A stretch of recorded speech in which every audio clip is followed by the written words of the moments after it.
In Iran, Ayatollah Ali Khamenei approved the appointment of first Vice President Mohammad Mokbar as the country's interim president and declared 5 days of mourning for the death of President Ebrahim Raisi.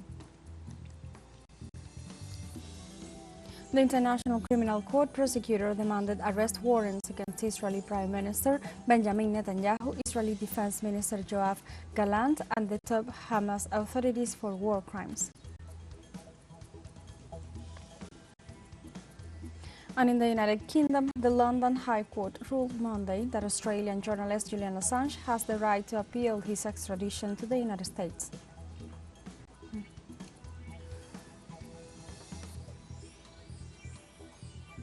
Hello and welcome to From the South. I'm Alejandra Garcia from teleSUR Studios in Havana, Cuba.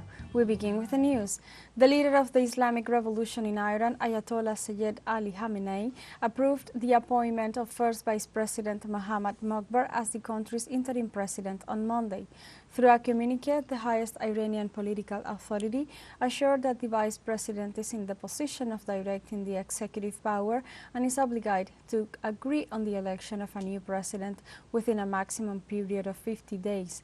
In this regard, Khamenei declared 5 days of national mourning for the martyrdom of President Sayyid Ebrahim Raisi after the helicopter in which he was being transported was involved in an accident. On the other hand, it was confirmed that until now Iranian Deputy Foreign Minister Ali Bagheri Khani will serve as acting Foreign Minister after the death of Foreign Minister Hossein Amir Abdollahian. Earlier, the Iranian government confirmed the death of President Ebrahim Raisi after the helicopter in which he was traveling crashed near the border with Azerbaijan. In an official statement, Iranian authorities said that the 73 rescue teams reached the wreckage of the presidential helicopter and found no sign of life of any of the crew members on board. The Iranian government also emphasized that the search efforts were carried out in difficult weather conditions with dense fog and extreme cold. Let us review the route taken by the helicopter carrying Iranian President Sayyid Ebrahim Raisi from his visit to the Keys Kalasi Dam to the crash site. This Sunday, Iranian President Sayyid Ebrahim Raisi traveled early in the morning to the Keys Kalasi Dam, located 220 kilometers northeast of the city of Tabriz on the Aras River, joint border between Azerbaijan and Iran. On the way back, 2 of the 3 helicopters landed in the capital of the province of eastern Azerbaijan, while the aircraft carrying the Iranian president reportedly crashed in the mountainous area of Pindabor. Ebrahim Raisi, 64 years old, served as national president since 2021 when he won the elections with 61% of the votes in his favor. He was also a member of the Assembly of Experts since 2007 and served as Attorney General between 2014 and 2016. He also held the position of Vice President of the Supreme Court from 2004 to 2021. Under the mandate of Ebrahim Raisi, the state developed a strong foreign policy committed to peace and regional stability. He deeply rejected the Israeli genocide against the population of the Gaza Strip. In the internal order, he managed to confront the sanctions imposed unfairly by the United States. Ebrahim Raisi grew up in Mashhad, home of the holiest Shia shrine in Iran. Coming from a clerical family, he participated as a teenager in the 1971 revolution that overthrew the Shah backed by the West.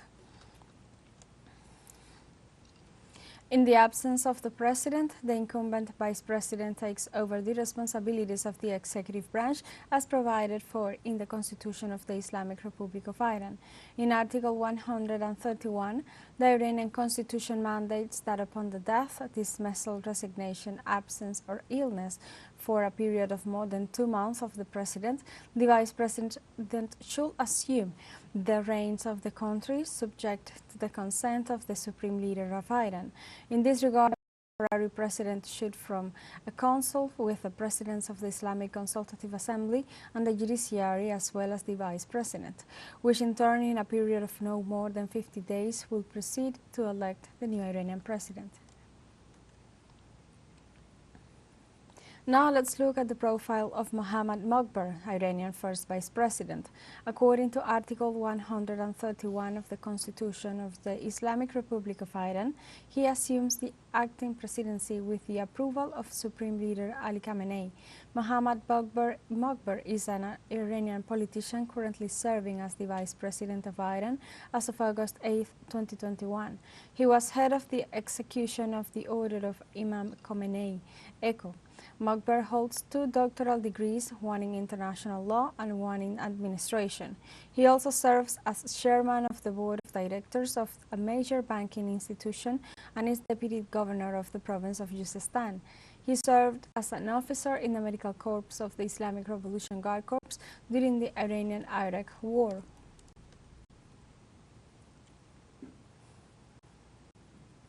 Let's take a short break, but remember you can join us on TikTok at teleSUR English, where you will find news in different formats, news updates, and more. All the stories coming up, stay with us.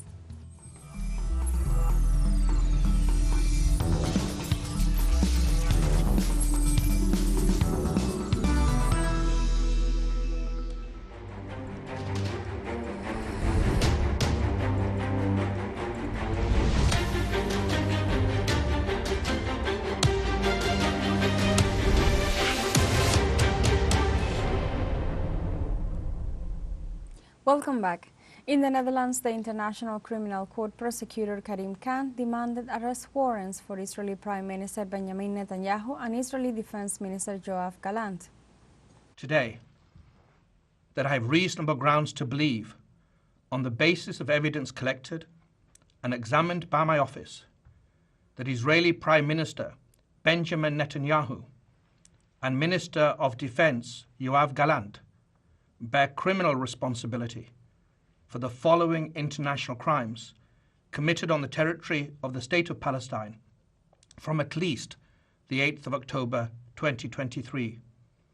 The crimes include starvation of civilians as a method of warfare, willfully causing great suffering, serious injury to body or health or cruel treatment, willful killing or murder, and intentionally directing attacks against a civilian population, as well as crimes against humanity of extermination and or murder, persecution, and allegations of crimes of committing other inhumane acts.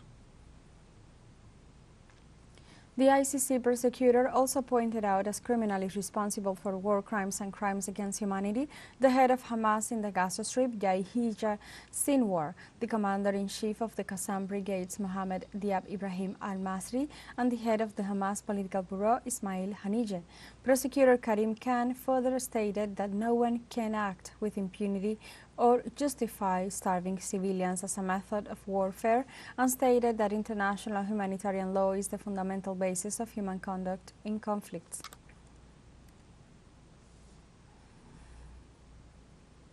In Palestine, the Israeli army intensified its attacks on the Gaza Strip during the last few days, causing the forced displacement of 810,000 people from Rafah.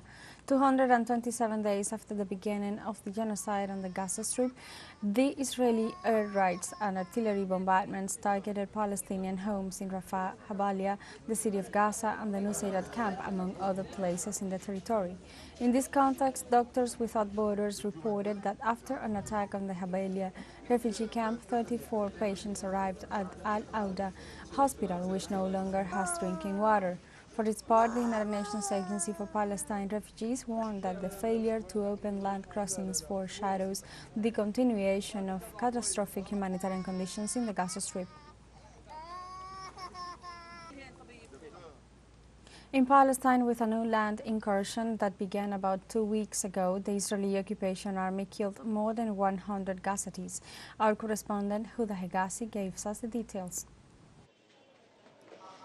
Yes, well, in the last few hours, what the Israeli army has done is to increase the attacks in the north and south of the Gaza Strip, and most of all, they have given the order of a new a new incursion in the government of Rafah, and therefore it will be expanded, this new land incursion that began about 2 weeks ago, and with this, the brigades of the Israeli army which are in the Gaza Strip will increase to 9. In the same context, in the last 24 hours, the Israeli army began to murder 106 Gazzetis and about 300 wounded, a number that we haven't seen in the last few weeks and has increased in the last 24 hours. And we're seeing even more attacks of the Israeli army here in the Gaza Strip.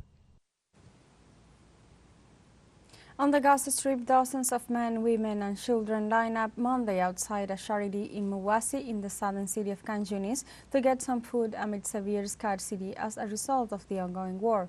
Due to the shortage of cooking gas, people carried plastic containers to be filled with pasta cooked in giant pots set over firewood.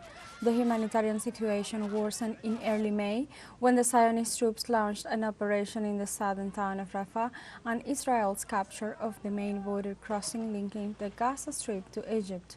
Rafah was the main entry point for fuel. In this context, Israeli Defense Minister Yoav Gallant said Monday in talks with a U.S. envoy that the army would expand its operations in the southern Gaza town. We don't have food and water, so we ask for help, and people can see that we can't eat nor eat when it comes to us and the food.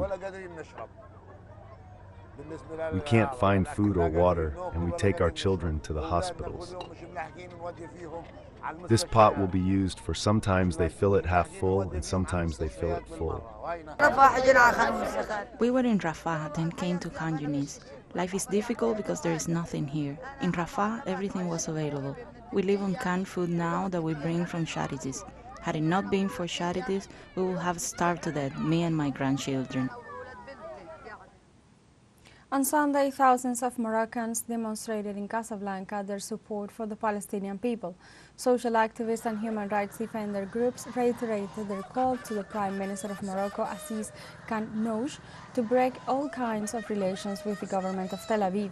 It should be noted that the North African nation established diplomatic relations with Israel in the framework of the Abraham Accords, mediated by the United States, which saw similar movements by the United Arab Emirates and Bahrain.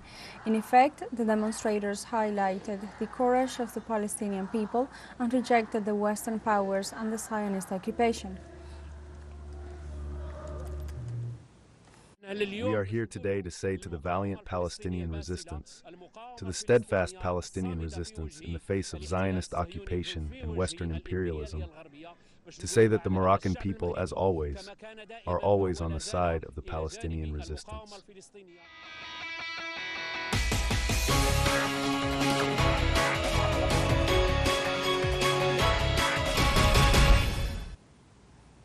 In the Dominican Republic, Luis Abinader was elected president for a second term with over 59% of the votes. Abinader obtained a wide advantage over Leonel Fernandez, who received 27.30% of the votes, while Abel Martinez obtained 10.41%. Likewise, both candidates recognized the victory of Luis Abinader. Electoral authorities reported a turnout of 24.31%.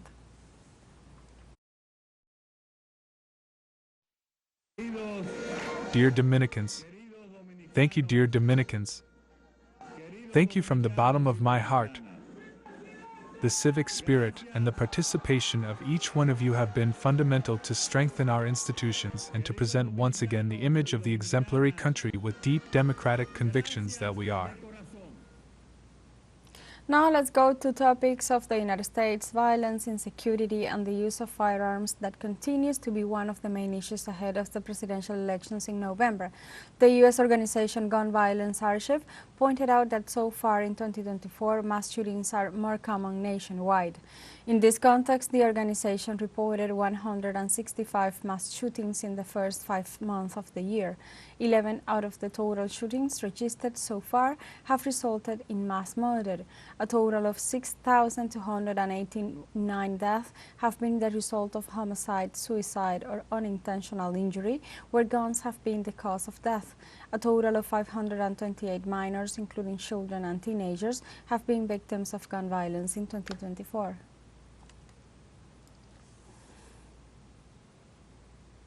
We have a final short break coming up, but before we invite you to join our WhatsApp community for our English-speaking audience, you can scan the QR code on screen to join directly and share the link to reach more people.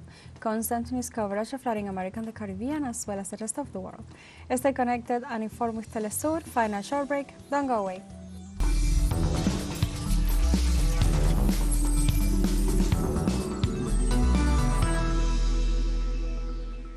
Welcome back to From the South.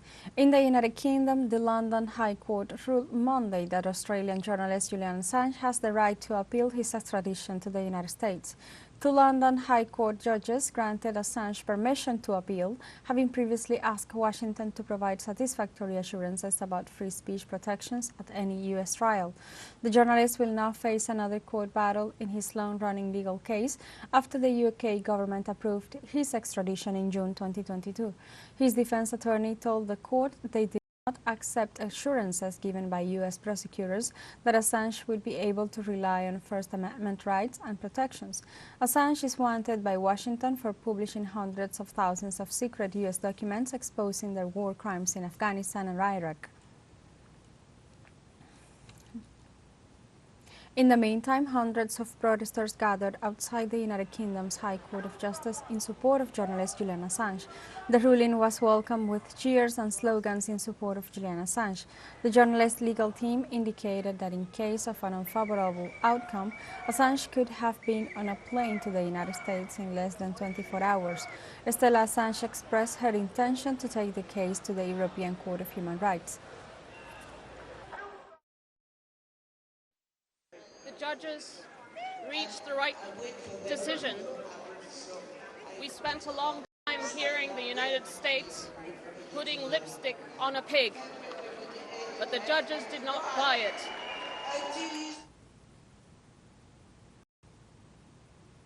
In this regard, the Brazilian President Luiz Inácio Lula da Silva posted on X the following: Julian Assange, the journalist who should have won the Pulitzer Prize for revealing the secrets of the powerful, has been imprisoned for 5 years in England, condemned to the silence of all the press that should defend his freedom in the framework of the fight for freedom of expression.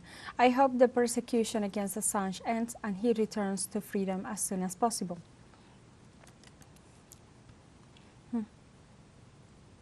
On Monday, Niger and the United States announced they have reached an agreement to withdraw U.S. troops deployed in the West African nation by 15 September at the latest. The decision comes after the government of Niamey said their presence was illegal. Precisely, Amadou Abdrahmane, spokesman for the military junta that governs Niger, announced the end of the military cooperation agreement with the United States, taking into account and interests of the people. The official also expressed that the U.S. military presence violates all constitutional norms. The United States has around 650 soldiers in Niger, with a major drone base near Agadez in the north of the country. Niger has already overseen the withdrawal of troops from France, the former colonial power and traditional security ally. Niger Ministry of National Defense and the United States Department of Defense have reached a disengagement agreement for the withdrawal of United States forces.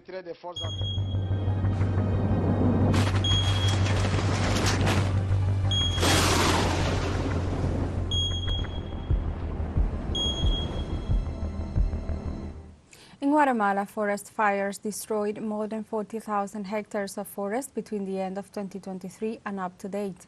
According to the National Coordinator for Disaster Reduction, a total of 40,700 hectares of green areas have been completely burned, which is 42% more than the 28,700 hectares that were destroyed in the same period of the previous year. They also warned that so far there have been 2,314 fires registered throughout the 2024. The fire crisis has been influenced by record temperatures that exceeded 40 degrees Celsius and thermal sensations of 49 degrees Celsius.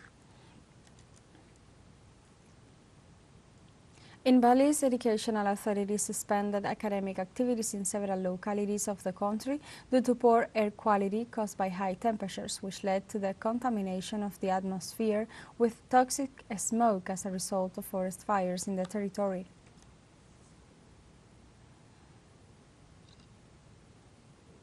Let's go now to the world of sports to learn more about Latin American athletes and their classification for the Olympic Games, because the double Pan American champion Jocelyn Brea secured her berth for the Paris 2024 Games. The Venezuelan athlete surpassed the minimum mark of 14 minutes and 45 seconds needed to qualify for the Olympic Games in the 5,000 meters race at the Grand Prix of Los Angeles in the United States, securing her first Olympics with a national and South American record of 14 minutes, 36 seconds and 59 hundredths. With this result, Jocelyn Brea becomes the 26th athlete of the Venezuelan delegation that will attend the summer event. Another athlete who will be at the Paris 2024 Games is 57-year-old Chilean Tanya Zheng, who made history by qualifying for her first Olympic Games. The achievement came after winning the gold medal in the second qualifying table tennis tournament held in Lima, Peru. It is worth noting that Zheng was a professional player in her youth and has been retired for a long time.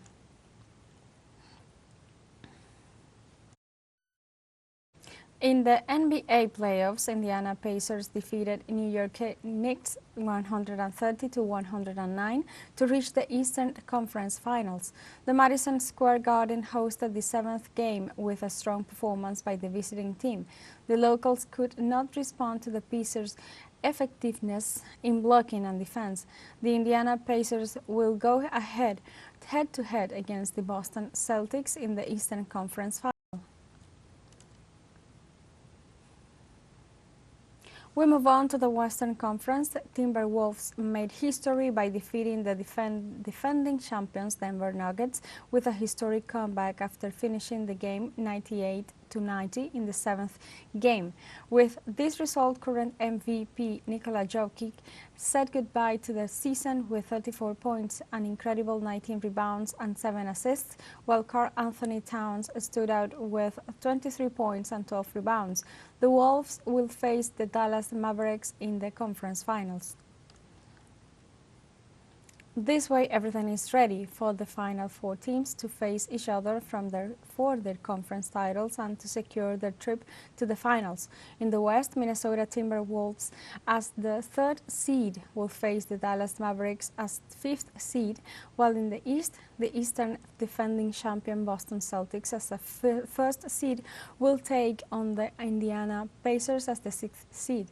It is worth noting that both series will be played best of 7, and the winners will play for the championship starting on June 6th. We have come to the end of this news brief, but you can find these and many other stories on our website at telesurenglish.net and join us on social media, Facebook, X, Instagram, Telegram and TikTok. For Telesur English, I'm Alejandra Garcia. Thank you for watching.